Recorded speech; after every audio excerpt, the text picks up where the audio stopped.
Welcome back to another rapid fire snowboard review. Today we're putting the Ride Warpig under the microscope and deciding whether it deserves all of the hype it receives. So let's get into it.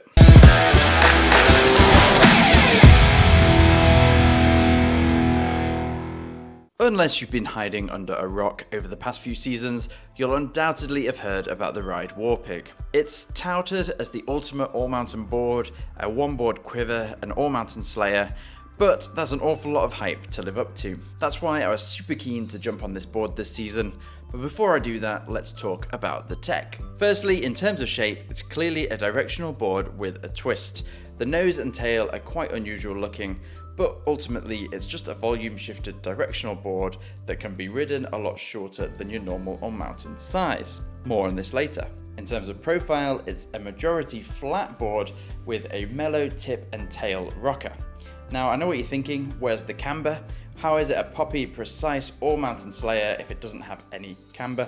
I asked the same question, and it's something I'll get onto in the review. In terms of flex, Ride put it at a very medium 5 or 6 out of 10, which in testing I'd say was pretty fair. When it comes to sizing, the Warpig is again unusual in that it comes from an extra small to an extra large. What the heck does that mean? Well, essentially it comes in a 142, a 148, a 151, a 154 and a 158. What Ride say is to downsize between 6 and 10 centimeters compared to your normal all-mountain boards. Now, I ignored this advice, not sure why, and went with the large, which is a 154, whereas I normally ride a 156 for all mountain. Now, Ride were right, I was wrong. This thing turned like an absolute boat. I couldn't activate the pop and I really struggled with it. That was until I tried my buddy's small, which is a 148, and actually it was completely different. So do check the charts, don't do what I did, do better. When it comes to tech, this thing is obviously packed with it. I'm not going to go through all of the finer details because that's all on the website, but some of the highlights are: 1, it's got cleave edge steel, which means Ride have packed it with 50% more steel to make it more durable and more able to take a few knocks in the park. Number 2, it has a tapered bi-radial side cut, which basically means Ride have been able to make the waist width much wider than a normal board whilst keeping the tip and tail relatively normal. And this allows for you to get over with some pretty deep carves without sacrificing any of the float in powder or any of the responsiveness, according to Ride. It also features their Slimwalls, which from what I can tell are a lighter and equally durable version of the Slimewalls, which Ride are famous for, and these should take up some of the chatter while still providing plenty of response. You'll also get their impact plates underneath each binding, which supports the board but also supports your feet, allowing a much springier platform from which to ollie. I could go on, but then I'll be droning on all day, so let's jump over to the review. First impressions of the Warpig were that this thing looks awesome. It's one of those boards that as soon as you get it out the wrapper, you can't wait to get out and ride, especially when you check out this super unique nose and tail shape. You will notice straight away that it's significantly wider than equally hyped boards like the Capita Super DOA.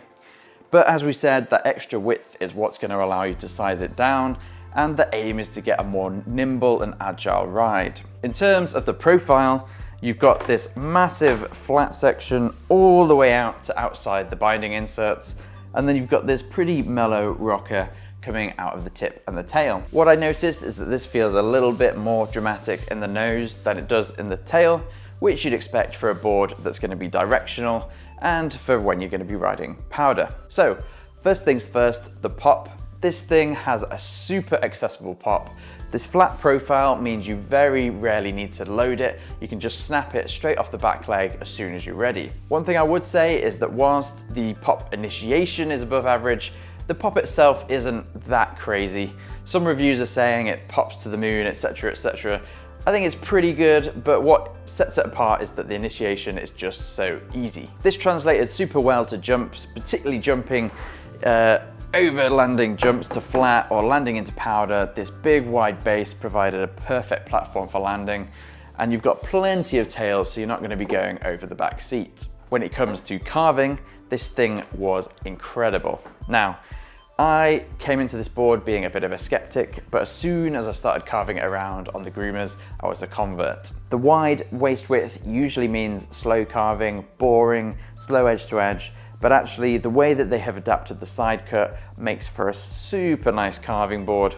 And because you can size it down, you can get in and out of those turns even quicker than you could on a longer board. When it comes to powder, as you might expect, this additional volume throughout the board really helps give you that extra float compared to a regular all-mountain board.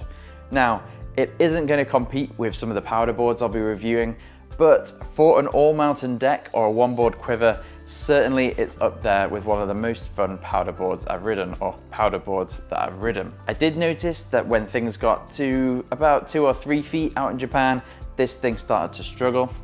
Partly it was because I didn't ride it as a setback, and my powder board is significantly set back, for example the Burton Fish, so I did start to notice that my back leg was burning as the powder got a bit deeper. If powder was the main reason you're buying this, then I'd probably look elsewhere, but if you are looking for a versatile board that's going to handle the powder well, despite being an all-mountain board, then this is certainly a good option. One area that impressed me a little bit less was its butter ability. Sure, the nose is nice and wide and you've got this flat section leading to rocker, so once you do get into it, it's not too bad, but the relatively stiff flex made it a little bit more difficult, and I did find in particular that the tail was a little bit hangy and you were liable to catch your edges spinning in and out of butters. Now this wasn't a major thing, but if I had to nitpick, then that would be my main critique.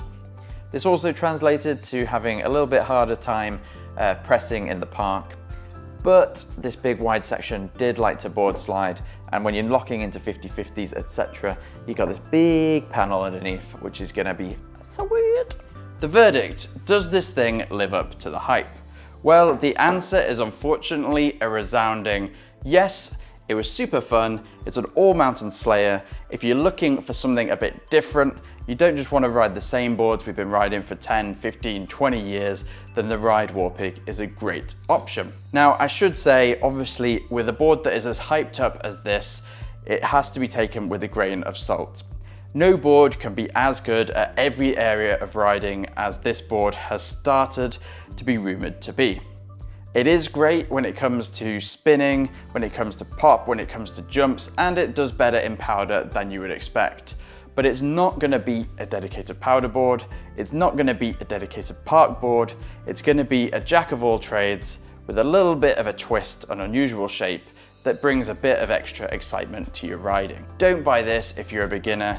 You need to be versed in traditional board shapes, traditional twin and directional boards before you decide to hop on something as a little bit out there as this board is. I also wouldn't recommend it if you're expecting something to predominantly jib or hit rails on, because whilst this can handle it, that's really not its forte. If you found this helpful,